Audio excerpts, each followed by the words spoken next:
Hi hello నమస్తే. ఈరోజు మనతో పాటు నర్సయ్య తాత ఉన్నారు. అసలు 'బిగ్ బాస్'లో ఏం జరిగింది మనం చూసాం అందరం టీవీలలో. సో, డైరెక్ట్‌గా మాట్లాడి తెలుసుకుందాం. అసలు అక్కడ తాత వెళ్లారు. అక్కడ ఏం జరిగింది అంటే మనకు చూపిచ్చేది వేరేగా ఉంటది 'బిగ్ బాస్' టీవీలో. లైవ్‌లో జరిగిన సంఘటన మనకి వేరేగా ఉంటది. సో, తాతని అడిగి తెలుసుకుందాం. తాత నమస్తే. శనార్థి ఎలా ఉన్నారు? ఇప్పుడు కదా పైలమే తాత. 'బిగ్ బాస్' పోయినాం. హ్యాపీగానే ఉంది. ఒక మెట్టెక్కనికి పెద్ద మెట్టెక్కనికైతే పోయినావు తాత. అసలు ఏం జరిగింది అక్కడ? ఏముంది తాత, రమ్మన్నారు, జూమ్ కాల్లా సెలెక్ట్ చేసిర్రు, ఇదే వేషధారణ. గ్రూప్ డిస్కషన్లో సెలెక్ట్ చేసిర్రు, ఇదే వేషధారణ. అగ్ని పరీక్ష దాకా పోయినా. అలా నా ఊరు, నా పేరు, మాయ పేరు, మా అమ్మ పేరు, నా పరిస్థితి, నా వ్యవహారం, నేను ఇట్లా ఓ గొర్రెల కాపరిని, నేను సామాన్య గొర్రెల కాపరి కుటుంబంలో పుట్టినా. గొర్రెలు కాసుకుంటా అంటే 10వ తరగతిలోనే పెళ్లి చేసుకున్నా. 10వ తరగతిలోనే 1997లోనే గొర్రెల కాపరిగా మారిపోయినా. అట్లా గొర్రెలు కాసుకుంటూ ఆ ప్రకృతి ఒడిలో తిరుగుతుంటే ఆ చెట్ల,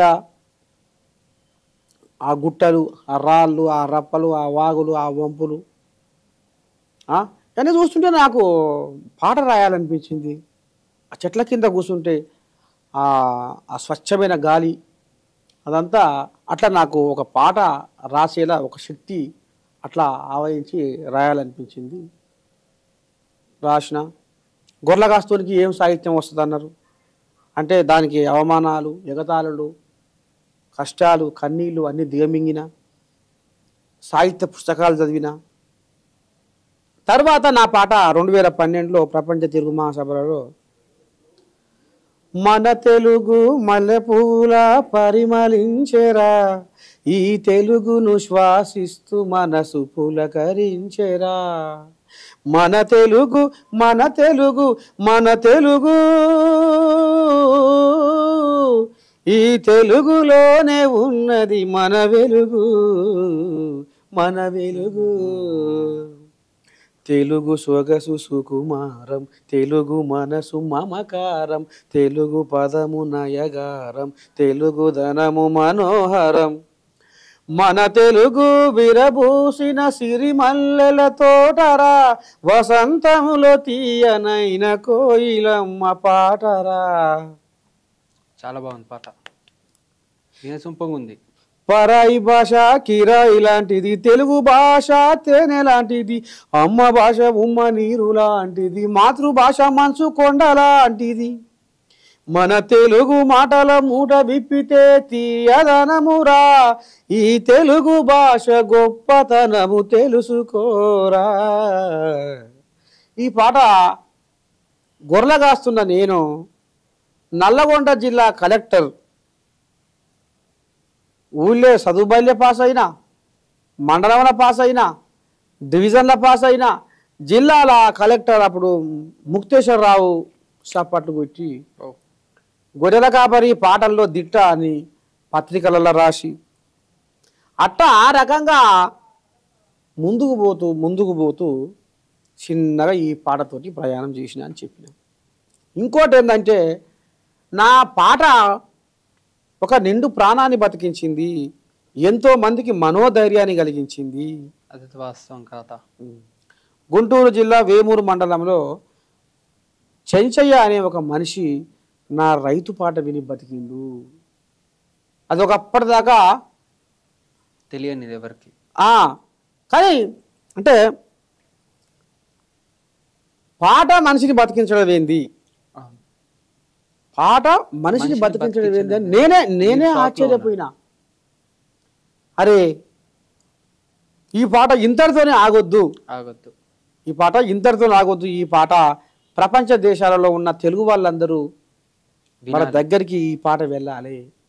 నా పాటలో ఒక శక్తి ఉంది, మనిషిని బతికించింది పాట అంటే. ఇంకా నేను పాటలు జనాలను మేల్కొల్పే విధంగా, జనాలలో చైతన్యం వచ్చే విధంగా, ఈ సమాజంలో మార్పు వచ్చే విధంగా ఓ మంచి కోసము ఈ పాటను వాడాలి, రాయాలి, పాడాలి అనే ఒక ఆలోచన కలిగి గందాకపోయినా. బిగ్ బాస్ పోయిన ప్రయత్నించు. కానీ ఇంత స్కిల్స్ నీ దగ్గర, అంటే ఇంత టాలెంట్ ఉంది గొర్రెల కాపలా ఒక కంటెంట్ క్రియేటర్గా, అంటే బిగ్ బాస్ ఉన్నది ఒక కంటెంట్ క్రియేటర్కి వెల్కమ్ చెప్పడమే. అలాంటి కంటెంట్ క్రియేటర్కి పిలిచి సెలెక్ట్ చేయడం ఏందనేది మాకు ఆశ్చర్యం జనాలకి. ఎందుకంటే నీ ఇంటర్వ్యూస్ కానీ ప్రజలు కొందరు ఎట్లా అంటే కొన్ని బాధలు ఉంటే చెప్పుకొని విషయాలు కూడా నీతో చెప్పుకుంటే కేసీఆర్ గారికి ఉన్న, ఐ మీన్ కొన్ని బాధలు ఉంటే కేసీఆర్ గారికి చెప్పుకున్నట్టు ఉంటాయి డైరెక్ట్గా నీతో చెప్పుకునే మాటలన్నీ వాళ్ళ సమస్యలు. అలాంటిది నీ కొన్ని పాటలు కూడా కేసీఆర్ గారు కొన్ని పాటలు కేసీఆర్ గారు కూడా విని నీతో కలిసారు కూడా. అలాంటిది బిగ్ బాస్ ఎందుకు సెలెక్ట్ చేయలేదు నా చిన్న గట్టి ప్రశ్న. అసలు ఏం జరిగింది డీటెయిల్గా అక్కడ సెలెక్షన్లో? ఇదే తెలుగు భాష పాట అమ్మ ప్రేమ లాంటి కమ్మనైనది తెలుగు భాష, పుడమిలోన పుట్టి పీల్చే శ్వాస తెలుగు భాష, పుష్పమల్లే పరిమళించును తెలుగు రాగము, పాడుతుంటే మది పరవశించును తెలుగు గానము, ఇంగ్లీషు చదివి తెలుగు మరచిపోకురా, తెలుగు తల్లి కీర్తి జగతికి చాటి చెప్పురా. ఇదొకటి. నీ వార్త విన్న ఈ వన్యప్రాణులు మేతకు బాసేనే రైతన్న, నువ్వు లేవని పల్లె తల్లి వన్నె తప్పిసిన్న బాయే రైతన్న, నీ ఆలి బిడ్డల జీవితమంతా అంధకారమాయే రైతన్న, కంట నీరు తీసి పంట పొలము కుమిలి కుమిలి ఏడ్చే రైతన్న, చెప్పలేని బాధతోటి కుప్పగూలినావన్నా,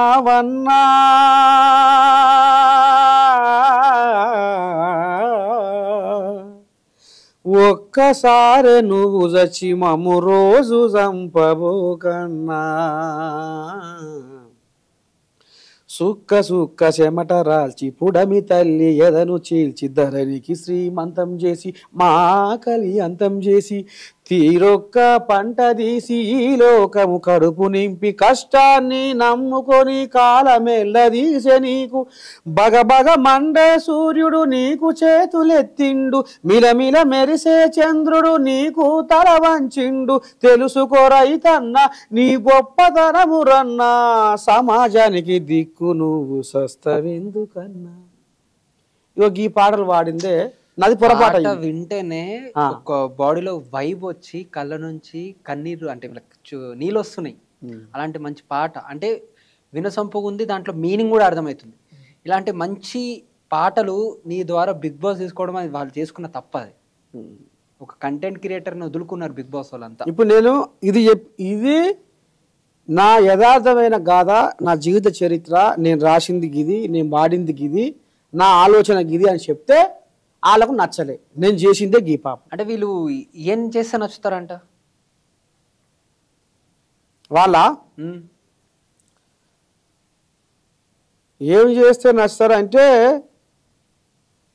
రసరాగ రంజిత బో రమణి మృదు మధుర భావ తరంగిణి రావే నా కవిత నవనీత వృదిత, నీ అదరముపై చిరునవ్వులు చిరిగి నా కనులలో వలపు కలిమిని నిలిపి నా కవిత హృదయాన ఊర్వశిపై కవన సరసున కరువ కన్యపై కవ్వించి మురిపించే మురిపేము నీవే, కవన కథానాన మధుర డోలికల మై మరిపించే శృంగార మంజీర రసలీల హేలా, ఆహా వెన్నెల జాబిలివై వేకువ సంధ్యవై జగత్తునంత ఉషస్సు నింపే తమస్సు ననచగా రావి రసరాగ రంజిత ఓ రమణి మృదు మధుర భావ తరంగిణి, ఆహా పలక జంబని పండు లాంటి పరువాల ఓ లలన, నా పానమంతా గుంజే నీ నజగార సోకుల వలన, నీ సింగారాన్ని చూసి బంగారమే సిన్నబోయింది, నీ వయ్యారాన్ని చూసి వసంత కన్యే వన్య తప్పింది, చిత్రరేఖకుని కంచెలో కులుకులొలికిన కలిగివా శిల్ప భావన ఉలిమన నాట్యాల సిగ్గులొలికిన ముగ్ధ మోహినివా మధురిమ భావారమై మరిచి పాడిన ప్రణయరాశివా పపాత గీతివా ఏమని పిలువని ఎవరని తలవని, నడిరే ఈ జామైనా నాకేది ఏమైనా నా మనసు నీ వైపే లాగుతుందే, జర్ర నీతోటి రాసుకొని పూసుకొని తిరుగుతా, నిద్రలో నా ప్రేమ నిన్నే తలుసుకొని పిలిచి పిలిచి అలసిపోతుందే, మామగారు జర నా మాటినో నిన్ను ముట్టుకుంటా నిన్ను పట్టుకుంటా నీ నడుము గిల్లుతా. అంటే ఇలాంటివి చేస్తే నచ్చుతాయి వాళ్ళకి. ఇలాంటివి చేసేటోళ్ళు అంటే గలీజ్గా బూతులు మాట్లాడుకుంటూ వాడికి పడితే వాడికి రెస్పెక్ట్ ఇవ్వకుంటూ లంగా పనులు చేసేటోళ్ళు బిగ్ బాస్లో తీసుకుంటారు. అంటే ఇక అదే ఇప్పుడు అది ఇండైరెక్ట్లీ నేను అదే చెప్తున్నా, లంగా పనులు చేసేటోళ్ళు తీసుకుంటుండు ఎవరు జెన్యున్గా ఉన్నాడని. ఒక మంచి కంటెంట్ క్రియేటర్ని వదిలేశారు, అందరినీ పట్టుకున్నారు ఫాల్తుగాలని. అంతెందుకు నువ్వు నిజ బాధపడి చెప్తున్నా, ఫాల్తుగాలు సగం మంది బిగ్ బాస్ ఒక లైక్ ఒక పెద్ద సంస్థ, లైక్ అది ఒక పెద్ద satellite channel plus Bigg Boss అనేది ఒక పెద్ద కాన్సెప్ట్ లాంటిది. దానివల్ల కొన్ని కోట్ల మంది ఇన్స్పైర్ అవ్వాలి. దాంట్లో సగం హాఫ్ నాలెడ్జ్ గాళ్ళు ఉన్నారు. మనం చూసాం నవదీప్ ఉన్నారు. అసలు ఏం చెప్పాడు నవదీప్ మీకు అక్కడ స్టేజ్ మీద? నవదీపు కారణం చెప్పలే నాకు. కారణం చెప్పలే. ఇప్పుడు తెలుగు భాష మీద పాట పాడినా, రైతు మీద పాట పాడినా, మరి నీ పాట బాగుంది బాగలేదు, నీ పాట మాకు నచ్చలేదు కాబట్టి నిన్ను రిజెక్ట్ చేస్తున్నాము అనాలి, అంతే కదా? అవును, వాస్తవం అది. ఏదో ఒక కారణం చెప్పాలి కదా. అవును. నేను గాడ ఎగరబన్నాము, ఎగిరి అందుకొని ఉయ్యాల వేలాడది, అటు ఇటు వేలాడు, ఎగిరి అందుకొని వేలాడబడ్డ, అది కూడా ప్రోమోలు వేసి చూసాం. మరి ఏ కారణం లేకుండా నవదీపు ఎట్లా రెడ్డిస్తాడు? అంటే మిగతా జడ్జెస్ కూడా యాక్సెప్ట్ చేశారేమన్నా నీకు? ఇక ఈయనతో కూడా వాళ్ళు వచ్చారు. అస్సలు ప్రధాన కారకుడే ఈయన. కుక్కతో ఒక వంకర అంటారు కదా, ఒకడు వంకర ఉంటే ఆ వంకర చూపే. అంటే పాత పురాణాల్లో పరమానంద శిశురాలు కుక్కతో ఒక వంకర ఉంది, సకం చేయండి రా అంటే వీళ్ళందరూ సకం చేయడానికి పోయినట్టున్నారు ఈ కథ. ఓ నవదీపు మత్తులోన నువ్వు తోపు, ఓ నవదీపు నీ నక్క జిత్తుల రూపు, ఓ నవదీపు తెలుగు మీద ఓర సూపు, ఓ నవదీపు నీ సూపంత పోరీల వైపు. అయితే నర్సయ్య తాత సామాన్య గొర్రెల కాపరి, ఈయన గోషి గొంగడి దుడ్డుగార్రా రుమాలా. ఇక మరి నా దగ్గర ఆసన కొట్టిందో మరి ఏమో తాత, మొత్తానికి నాకు రెడ్ ఇచ్చి వాళ్ళతో కూడా కథ నడిపించి. వాసన పుట్టిందంటే వాడికేం వాసన వచ్చిందంట ఏమో మరి, ఇక గొర్రెలు పెంచుకునే వాసన వచ్చింది. ఇక మరి నేను ఇప్పుడు నిజంగానే నేను గొర్రెల కాడ ఉండి నా గొర్రెలు ఆడ ఉంటే గచ్చు వాసన వచ్చునేమో. కానీ నేను ప్రజల గుండెల్లో ఉన్నా, ఇది వాస్తవం. ప్రజల గుండెల్లో ఉన్నా ఏమొస్తుంది? ప్రేమ వస్తుంది. ప్రేమ వస్తుంది. ఎప్పటికైనా నాకు ఏదో ఒక రోజు ఒక మంచి దారి దొరుకుతుంది. ఇది ఏదో నన్ను ఈ రకంగా, అంటే ఒక ఆట గాని పాట గాని మాట గాని అన్ని కళలున్నా నవరసాలు పండించేటోని నన్ను ఇవాళ వీళ్ళు ఒక సామాన్య గొర్రెల కాపరి అని చులకన చేసిర్రు. అంటే నాకు ఇది ఏదో అవుతుంది, అంటే నాకు ఇంకేదో మంచి దారి ఉంది అనేది నాకే నా అంతరాత్మ చెప్తుంది. కానీ వాస్తవంగా నువ్వు బిగ్ బాస్కి అప్లికేషన్ పెట్టలా, వాళ్ళే కాల్ చేసిర్రు. లేలే, అప్లికేషన్ పెట్టినా. మీరు అప్లికేషన్ పెట్టిరా? అప్లికేషన్ పెట్టినా, జూమ్ కాల్లో పిలిచిర్రు, గ్రూప్ డిస్కషన్ పిలిచిర్రు, ఆడిదాకా పోయినా. జరిగిన కథ గది. ఓకే. అయితే వాళ్ళు ఎప్పుడైతే కారణం చెప్పకుండా బిందు మాధవి కూడా నువ్వు బిగ్ బాస్ హౌస్లో ఒదుగుతావో లేదో డౌట్ఫుల్గా ఉంది అంటే అంటే నీకు అనుమానం ఏడ వచ్చింది? అంటే అనుమానం నువ్వు నాకు టాస్క్ ఇస్తే నేను ఆడలేదా? నువ్వు గేమ్ ఆడమంటే నేను ఆడలేదా? నువ్వు ఇంకేం చేయమంటే నేను చేయలేదు? లేకపోతే ఇంకా నీ దగ్గర ఏమేం కళలు ఉన్నాయో బయట పెట్టమంటే నేను పెట్టలేదా? నువ్వు నన్ను ఏం అడిగినవని, ఏం అవకాశం ఇచ్చినవని ఎందుకు మీరు బదులుకొని రిజెక్ట్ చేసిర్రు? అంటే ఈ ప్రశ్నలు నాకు కూడా ఒకటి ఉంది. ఈ క్వశ్చన్, ఇప్పుడు టాస్క్ ఏం చేయలేదని వాళ్ళు ఎట్లా జడ్జిమెంట్ చేస్తారు? ఇప్పుడు గంగవ్వ ఉంది, లాస్ట్ సీజన్ పోయింది, కొన్ని అంటే 2 seasons బ్యాక్. మళ్ళీ గంగవ్వ ఏం చేసిందని వాళ్ళు సెలెక్ట్ చేసారు. గంగవ్వకు ఉన్నంత క్రేజ్ నీకు ఉంది కదా. గంగవ్వ పొయ్యొచ్చగా క్రేజ్ వచ్చింది గంగవ్వకి. ఇంకా అంత సపోర్ట్ చేసి ఆట చూసి అందరికి ప్రేమించే, వంట చేసి అన్ని ఆ గుణాలు చూసి ఇప్పుడు నువ్వున్న ఒక మంచి ట్రెండ్ అవుతుండే బిగ్ బాస్లో. ఇంతవరకు ఈ కాన్సెప్ట్లు ఎవరు రాలేదు బిగ్ బాస్లో ఇదే గెటప్లో. అంటే వాళ్ళకేంది బిగ్ బాస్లో వాళ్ళకంటూ కొన్ని బ్రాండింగ్స్ అలాంటివి ఉండడం వల్ల ఈ డ్రెస్ సెన్స్ మార్చుకుంటావేమో అన్నట్టు మన అడిగిర్రా? ఏం అడగలే. అగ్నిపరీక్ష వరకు గిదే ముచ్చట అడిగిరు, గిదే చెప్పినా, గదే పాట పాడినా, గదే ముచ్చట చెప్పినా. ఇక తర్వాత ఏం లేదు, ఇక కథం. ఇక ఏ కారణం చెప్పకుండా రెడ్ ఇచ్చేసారు. నువ్వు బిగ్ బాస్ హౌస్లో ఒదుగుతావులేవో, వాళ్ళు ఎట్లా జడ్జిమెంట్ చేస్తారు? స్థానం ఇచ్చేది లేదు. అరే నాకు అవకాశం ఇస్తా కదా, నేను ఒదిగేది ఉండేది ఉండండి. ఉండాలి, ఒక వారం చూడాలా. ఆ వారంలోనే డిసైడ్లు చేస్తారు ప్రజలంతా ఓటింగ్ల మీద. అరే మా నర్సే తాత ఉన్నాడు, ఓట్లు ఇద్దాం గెలిపిద్దామని మా ప్రజలందరికీ ఉంటది. అందరు గుండెల్లో ఉన్నాడు తాత. నువ్వు వాళ్ళు చెప్తే నువ్వు అడగాల్సింది గట్టిగా ప్రశ్నించలేమా స్టేజ్ మీద ఎవరిని? నేను ఒకటే అనుకున్నా, ఇదేదో వీళ్ళేదో నన్ను గుర్తించలేదంటే నన్ను గుర్తించేటోళ్ళు ఇంకెవరో ఉన్నారు అనిపించింది. అందుకనే నేను అక్కడ ఎక్కడ కూడా బాధపడ్డట్టు కానీ ఏడ్చినట్టు కానీ వాళ్ళకు దండ పెట్టి మీరు అవకాశం ఇవ్వకపోతే నేను ఏదో అవుతా అన్నట్టు కానీ ఎక్కడ కూడా నా అనిపించలేదు నాకు. అది వాస్తవం. అది అంటే తన మన దగ్గర లేదు అలాంటి. చూడు తాత,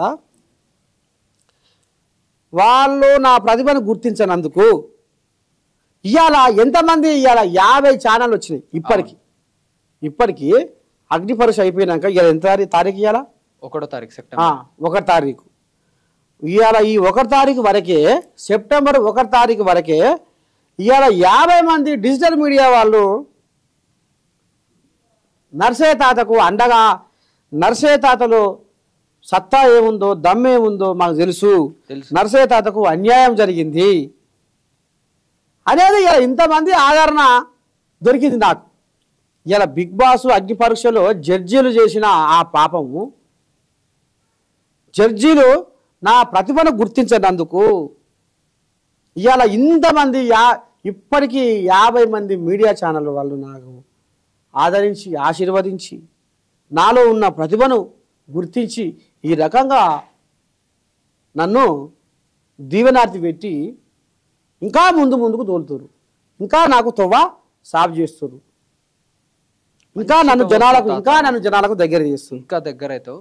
బట్ అంటే నాకు ఇంకో ప్రశ్న ఏంటంటే, చాలా మంది డబ్బులు ఇచ్చి పోతున్నారు అన్న, మరి నీకేమన్నా డబ్బులు అడిగిరా లోపల? లేదు, పంపిస్తామని లేదు. పైసల ముచ్చటే రాలే. పైసలు ముచ్చట రాలే. మనం లేని అబద్ధాలు ఎందుకు చెప్పాలి? ఏది రాలే, పైసల ముచ్చట రాలే. ఒకవేళ నీకు బిగ్ బాస్ వాళ్ళు ఇచ్చుంటే కనుక వాళ్ళు రికమెండేషన్ అనేది ఇస్తారు, అది తీసుకుంటుండేనా? బిగ్ బాస్లో పోతే రోజు కింద అని వస్తుంది, పైసలు అనేది ఇస్తారు వాళ్ళు, అది తీసుకుంటుండేనా నువ్వు? ఇప్పుడు నాకు కూడా సంసారము పెన్నం పిల్లలు వ్యవహారం ఉంది కదా. నేను ఈడ పని చేస్తున్నా పొట్టకూటి కోసం చేస్తున్నా. ఇప్పుడు నా సంసారం కూడా వెళ్ళాలి కదా. అయ్యా నా పరిస్థితికి ఇది, నాకు ఆడగింత ఇచ్చేది మీ దయ, దానికి కూడా నాకు డిమాండ్ లేదు, మీ ఇష్టం. ఇదే మాట అందు, ఇంతవరకే నేను మాట్లాడదు. కానీ పాట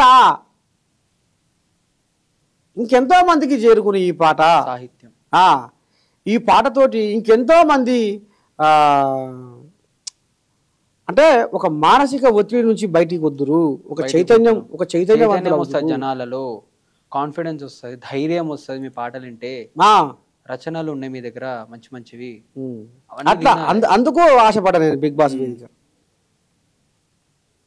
సో మరి ఇక లాస్ట్ ఏంది తాత, ఈ బిగ్ బాస్ లేదు, ఇక మనమై ఇప్పుడు నీకంటూ ఒక మంచి ప్లాట్ఫామ్ ఉంది, ఒక యాంకర్గా, ఒక జర్నలిస్ట్గా యూనియన్లో ఉన్నావు. నేను కొన్ని వార్తలు విన్నాను మీద కేసు పెడతాడని, అసలు ఏమని కేసు పెడతాడంట? ఇప్పుడు ఏదైనా కొట్టినామా, ఏదైనా లోకానికే పట్టి ఉంటుంది. ఇప్పుడు లోకం ఏమంటారు, ఆయన అచ్చంగాల్లోడు అయితే ఆయన గతంలో చేసిన చరిత్ర ఏందో తెలుసు, అవును, ఆయన ఇప్పుడు ఏం చేస్తుండో కూడా తెలుసు, వాస్తవం, ఆయన పరిస్థితి ఇప్పుడు ఎట్లా ఉందో కూడా తెలుసు అందరికి, ఆయన గుణం ఎటువంటిదో కూడా తెలుసు. ఇలా నర్సయ్య తాతకు కూడా ఏ కారణం లేకుండా ఎందుకు రిజెక్ట్ చేసిండో తెలుసు. ఇదంతా సామాన్య జనాలు సోషల్ మీడియాలో విపరీతంగా ఆయనని ఎదుర్కొంటారు. ఒకవేళ అంటే నవదీపు అనే మనిషి ఇవాళ నర్సయ్య తాతకు అన్యాయం చేసిండు, కారణం చెప్పకుండా రిజెక్ట్ చేసిండు, అవకాశం ఇవ్వకుండా, ఆయన ప్రతిభను గుర్తించకుండా, ఆయనలో ఇంకా ఏమి కళలున్నాయో బయట పెట్టమని ఏమాత్రం అవకాశం లేకుండా ఎట్లా ఇది చేసిండు, ఖచ్చితంగా 100% అన్యాయం చేసిండు. ఇప్పుడు జనాల ప్రాణాలను కాపాడే పాట మాకు అవసరం లేదు అని కారణం చెప్పొచ్చు. అవును, తెలుగు భాష పాట మేము కాకర పీకర మాట్లాడేటోళ్ళం, ఈ తెలుగు భాష మాకు అవసరం లేదు అని కారణం చెప్పొచ్చు. కానీ కారణం చెప్పకుండా, అవకాశం ఇవ్వకుండా ఎట్లా రిజెక్ట్ చేస్తాడు, ఎట్లా రెడ్ మార్క్ ఇస్తాడు అనేది ఇవాళ సోషల్ మీడియాలో చాలామంది అడుగుతున్నారు. ఇవాళ వాళ్ళు కూడా చాలామంది నాకు ఫోన్లు చేసి, నాకు తెలుగు ప్రజలు ఎంతోమంది మేధావులు, విద్యావేత్తలు, నా అభిమానులు నా మిత్రులు ఇలా నువ్వు వాడిన పాట బ్రహ్మాండంగా ఉంది తెలుగు భాష పాట అని ఎంతోమంది బయట దేశాలకి వెళ్ళి కూడా నాకు ఫోన్ చేసి అభినందిస్తారు. ఒకవేళ నాగార్జున గారికి ఒకవేళ నాగార్జున గారు ఈ వీడియోస్ చూసి అంటే మేము వాళ్ళు సెలెక్ట్ చేసిన విధానం తప్పు అయి ఉండొచ్చు, ఒకవేళ నాగార్జున గారు కాల్ చేసి మీకు నేను డైరెక్ట్ బిగ్ బాస్ ఎంట్రీ ఇస్తారంటే వెళ్తారా? ఇప్పుడు నాగార్జున వ్యక్తిత్వం గలవాడు. అవును, నాగార్జున ఎంతో మందికి సినిమా ఇండస్ట్రీలో దారి చూపినవాడు. ఇది నిజమా కాదా? వాస్తవం. అంటే ఇప్పుడు నర్సయ్య తాత అంటలేడు అంటే ఇలా రామ్ గోపాల్ వర్మ కానీ లారెన్స్ కానీ పెద్ద పెద్ద డైరెక్టర్లు కూడా ఆయన ఆధ్వర్యంలో వచ్చిన వాళ్ళంతా ఆయన చలువతోటి ఎంతో మంది ఇలా ఉన్నారు, గురించి గొప్ప స్థాయిలో ఉన్నారు. అంటే ఒక సామాన్యుడు ఒక ప్రతిభావంతుడు వానిలో కసి ఎట్లా ఉంటుంది, వాని తపన ఏంది, వాని సంకల్పం ఏంది అని ఆ బాధ ఎరిగినోడు నాగార్జున. అంటే ఏదైతే ఒక ప్రతిభావంతుడి కసి ఏందో ఏ రకంగా ఆడు ప్రయత్నం చేస్తాడో అనేది నాగార్జున కీర్క. నాగార్జున అసొంటోళ్లకు ఎంతోమంది జీవితాలను ఆయన వెలిగించిండు. ఆయన జడ్జిగా ఉంటే మాత్రము ఇంత ఘోరం జరగకపోవు, ఈడి దాకా రాకపోవు కథ. సో ఒకవేళ నాగార్జున గారు డైరెక్ట్ పిలిస్తే వెళ్తారు? ఇగో ఏదైనా జనాల మీదే వదిలేసిన. అవును, జనాలు నర్సయ్య తాతను ఆదరిస్తారా, బిగ్ బాస్ హౌస్లోకి తోల్తారా, లేకపోతే వద్దు తాత అంటారా, ఏమంటారో? లేదు, అందరు తోలుతారు. #నర్సయ్య తాత అనే హ్యాష్ మాత్రం ఖచ్చితంగా ట్రెండ్ అవుతుంది. #నర్సయ్య తాత గో టు బిగ్ బాస్ అనే హ్యాష్ కూడా బాగా వైరల్ అవుతుంది. ఇది అందరు చూస్తున్నారు, అందరు హ్యాష్ట్యాగ్లు వాడుతున్నారు. మీ మీద చాలామంది వీడియోస్ అన్నీ వేరే వేరే ఛానల్స్లో నీమ్స్లో వాటిలో అందరూ పెడుతున్నారు. వాళ్ళందరికీ ఒకటే విజ్ఞప్తి, మన నర్సయ్య తాత బిగ్ బాస్ వెళ్ళాలి అని #నర్సయ్య తాత బిగ్ బాస్ వెళ్ళాలి అని #నర్సయ్య తాత అని ఈ 2 హ్యాష్ట్యాగ్స్ ట్రెండ్ అవ్వాలి. ఈ ట్రెండ్ మొత్తం తెలంగాణ రాష్ట్రంలో ట్రెండ్ అయితే ఈజీగా బిగ్ బాస్కి వెళ్ళే అవకాశం ఉంటుంది. ప్రజల నుంచి ఇంత రేంజ్ ఉంటేనే నర్సయ్య తాతకి ఎంతమంది ఇష్టమో ప్రతి ఒక్కరు నర్సయ్య తాతని సపోర్ట్ చేద్దాం. నేను కూడా సపోర్ట్ చేస్తాం మా ఛానల్ తరపు నుంచి. ధన్యవాదం తాత, ఇంత మంచి మీ సమయాన్ని ఇచ్చి మాకు మంచి ఇంటర్వ్యూని ఇచ్చారు మా ఛానల్కి. శనార్థి నమస్తే.